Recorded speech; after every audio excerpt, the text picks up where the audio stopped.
Kelsey, thanks. Welcome to Chapel Hill. They play football in a forest here, and the Tar Heels are back at home after a win last Saturday night in uptown Charlotte. The ACC Player of the Year was on a big stage in a victory against the South Carolina Gamecocks. And today, for the second consecutive year, the Tar Heels meet the Appalachian State Mountaineers.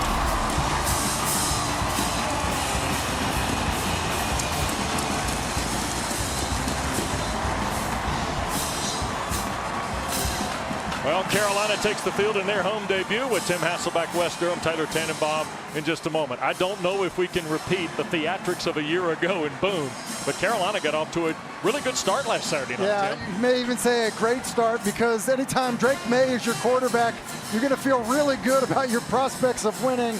He got off to a good start, but the most encouraging thing for these Tar Heels was how they played defensively. Since Mack Brown's return, I would call the defense basically their Achilles heel. They've had busts and things of that nature, but defensively a week ago, they got after it. It looked like a completely different defense. 9 sacks against South Carolina. They really feel like they've got a good front. It showed a week ago. They'll be tested today against this Mountaineer rushing attack, but Mack Brown feels good about that side of the ball. Well, it's interesting because that effort last Saturday night, Taylor, changed a lot of minds, but one Tar Heel player in particular has been trying to change everybody's mind for a long time. Yeah, guys, if you didn't know the name Kamen Rucker before, you certainly learned it when you watched UNC football last week. His 2 sacks, 5.5 tackles for loss, really, though, came as no surprise to this North Carolina coaching staff. Defensive coordinator Gene Chizik says he's the kind of guy that he has to tell at practice constantly to slow down, because he only has one speed, and that is full speed ahead. Undersized at 6'1.5", under-recruited coming out of high school. Chiz says Rucker is the prime example of that saying, you are what you repeatedly do. So now the question is, can this North Carolina defense repeat that dominant performance they had last week, only this week against App State quarterback Joey Aguilar, making his first career start for the Mountaineers, guys? All right, we'll get a look at Joey Aguilar and an unbelievable story, but quite frankly, Ryan Berger went down with a finger injury late in the first half. Joey Aguilar came in and was spinning it the rest of the afternoon for Appalachian, who won the toss and elected to defer. And Carolina had an honorary captain join them in midfield for the coin toss, and that is wide receiver Tez Walker, whose ineligibility appeal was denied by the NCAA on Thursday.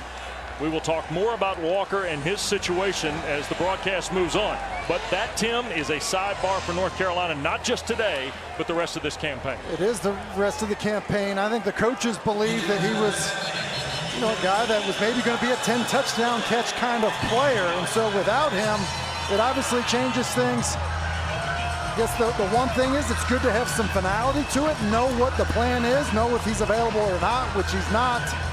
But it is a big loss on the football field.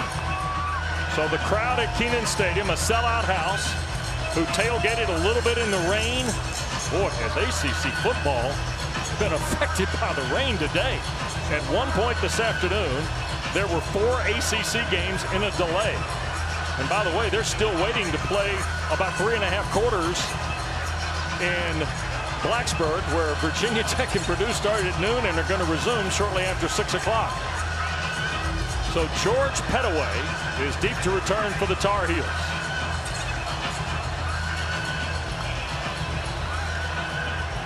And Appalachian brings Michael Hughes to the football. He went to head coach Sean Clark's alma mater, George Washington High School in Charleston, West Virginia. Mountaineers and Tar Heels, and away we go from Kenan Stadium. And a fair catch called for, and Carolina will scrimmage from its 25-yard line.